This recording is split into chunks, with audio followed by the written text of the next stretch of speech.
The language of deceit. Notes and extracts. Passing thought. Thespians in the house of God. There is an invisible advantage in preparation, and there is a very old saying that you don't have to get ready if you stay ready. Sometimes you want to be quietly sharpening your sword in the middle of nowhere. Just because in the fairy tale of life, anything might happen next. Anyone may come walking out of the woods. Life is about the minimum duality of narratives. The one we tell to others and the one we sell to ourselves. We buy into the ideologies presented or represented to us by the media. The political rhetoric, the education system, the cultural and social influences. The result is a fictional shared consensus and glaringly obvious bias. This consensus mandates that personal success is gauged in our ability to climb the economic ladder and to collect more bits of paper, called money, and to have more than our neighbours.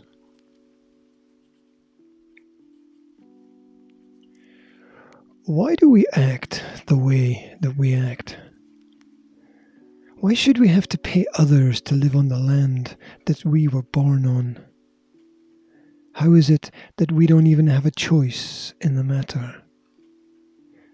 It is as alien as charging people for a service that they have not requested. Although most people believe that they are free, through the unwritten rules that they unknowingly follow, however, they enslave themselves. Feelings are different from facts. The feelings will tear you apart, whereas the facts will bring you back together. Modern society is not a natural evolution. It is fashioned. Nature gives freely, within a universal construct of care and respect.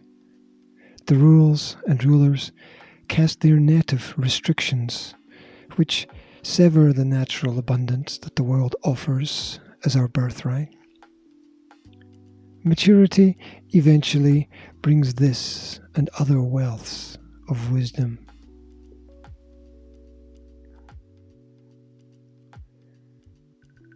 Through a consistent barrage of propaganda, most people have come to accept that they belong on the lowest rung of the societal ladder. They never entirely question those that they believe are of a higher authority.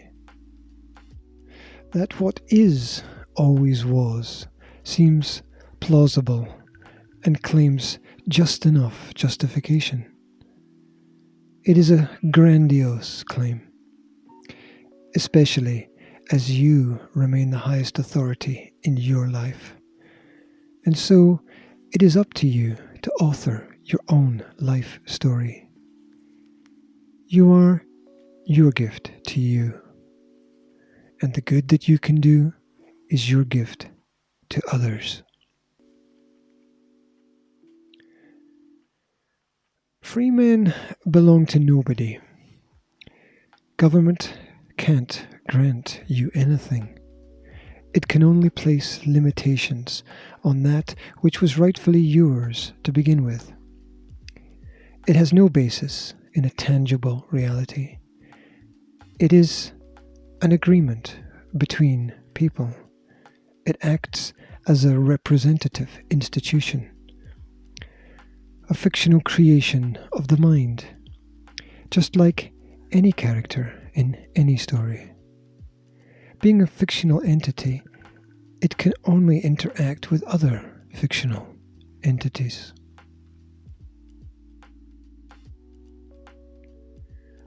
A straw man is not a real man. He is a scarecrow, a fiction dressed as a fact. The straw man is a legal fiction or a corporate person, a representation, a mirror. It is not really you. It is a capitalization of your projected worth. It is the characterization that the government has power over. As a result, it stands to reason that the only way the government can force you to comply with its demands,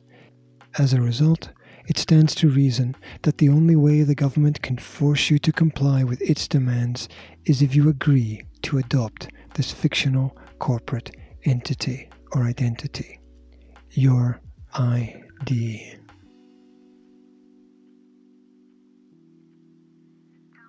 People are naturally scared to break free from the general consensus, as it means taking responsibility for one's own actions. It is said that some do not want to wake up from their waking dream, as it would shatter their illusion of reality. The story has such a firm grasp over the mindset of the individual that the amount of time and energy invested into it is directly proportional to the unwillingness to give it up. From time to time, the sleeping giants awake, but down throughout history, a conscious transformation was always a rare occurrence.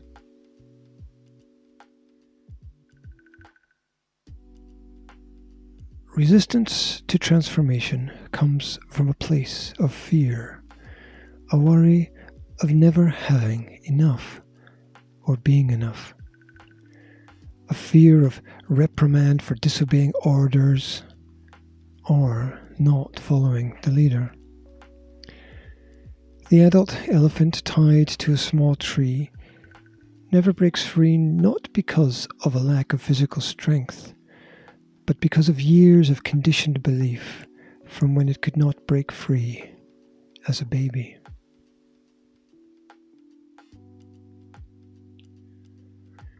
Collective society is an illusion that exists only in the minds of men and women.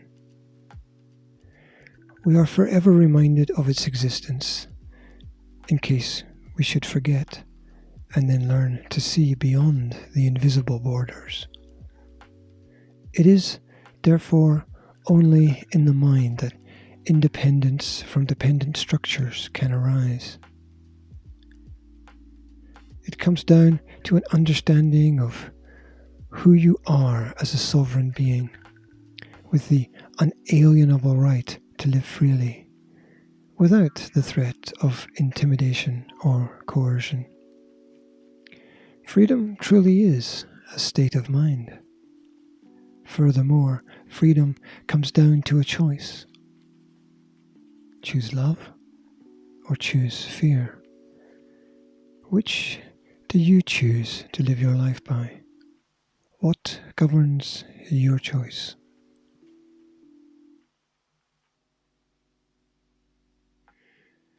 To participate with your own enslavement is either an act of insanity or an act of ignorance.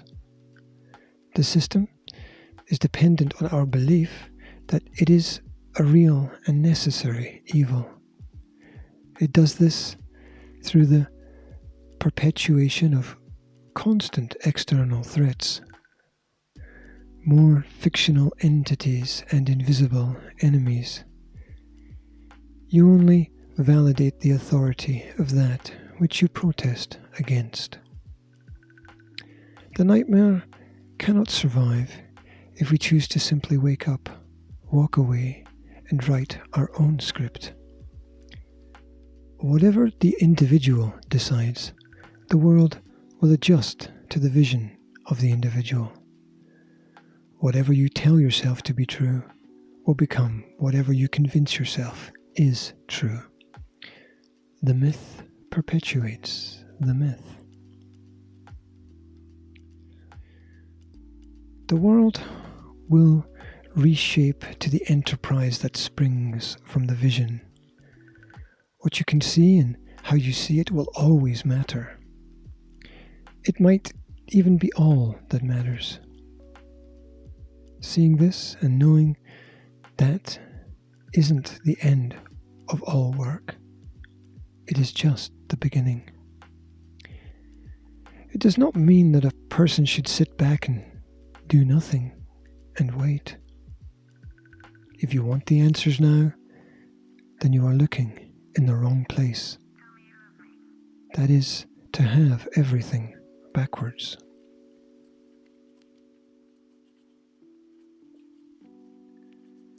Today is always the beginning of a titanic amount of work, a series of tasks that must be undertaken with a tremendous energy which is equal to the tasks presented.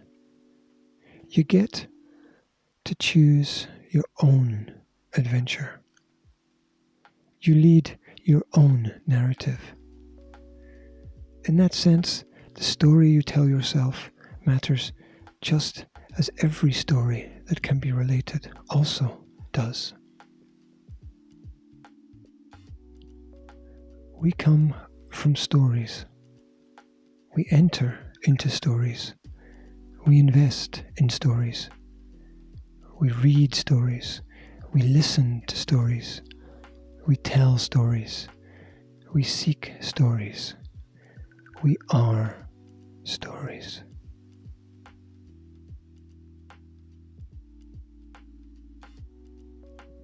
The language of deceit.